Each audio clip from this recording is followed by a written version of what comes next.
Hi everyone, and welcome back to the 9th video of the Old Testament Survey course. In the last section, we completed the introductory material on the Old Testament as a whole. In this section, we'll briefly introduce the first group of Old Testament books called the Pentateuch. Now let's talk about the names of this group of books. In the last section, you learned that these books go by various names: Torah, the books of Moses, the Law, and the Pentateuch. The term Pentateuch is the Greek name for these books, and it is a combination of two Greek words.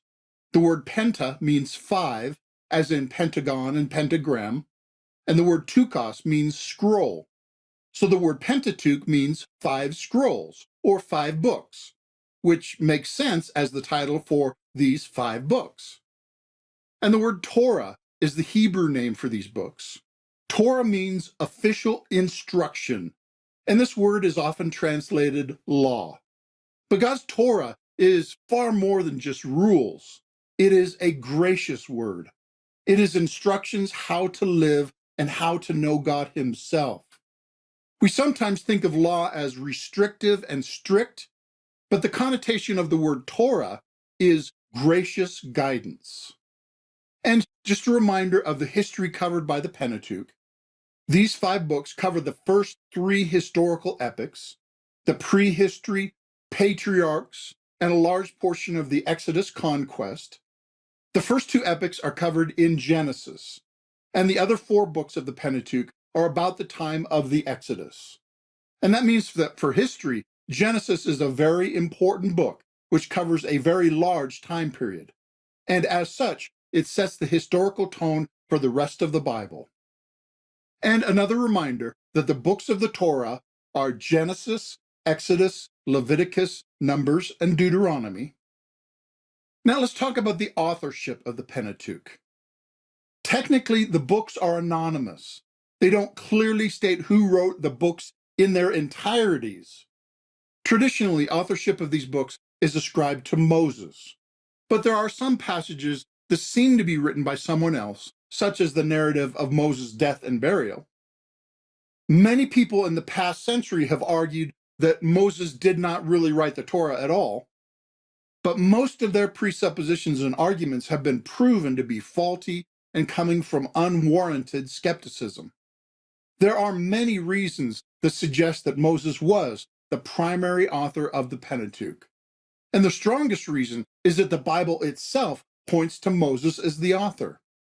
In the text of the Torah itself, there are many references to Moses writing large parts of what is now the Torah. And biblical tradition has always taught that Moses is the author. And that includes Jesus, who referred to these books by Moses' name. If it's good enough for Jesus, it's good enough for me.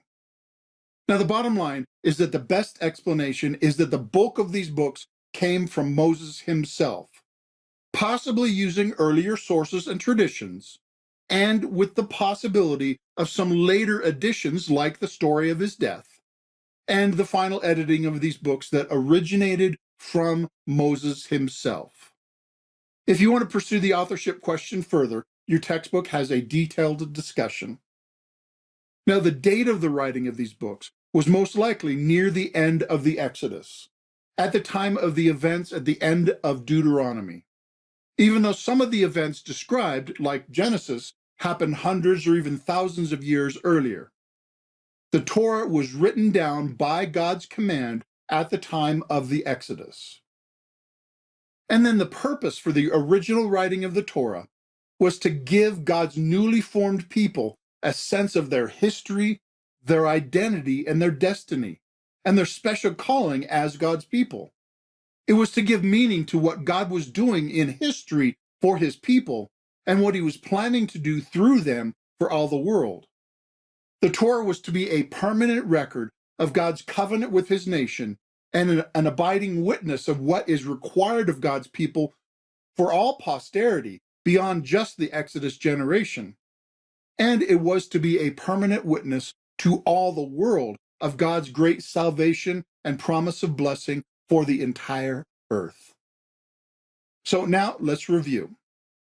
The Pentateuch, also called the Torah, is the first 5 books of the Bible, covering the first 3 historical epics of the Old Testament, written by Moses at the time of the Exodus period, completed near the end of Moses' life, to give God's people gracious instructions from God how to live in relationship with Him, to give meaning to all of life with God as the center, and to serve as a permanent witness of God's revelation of these truths.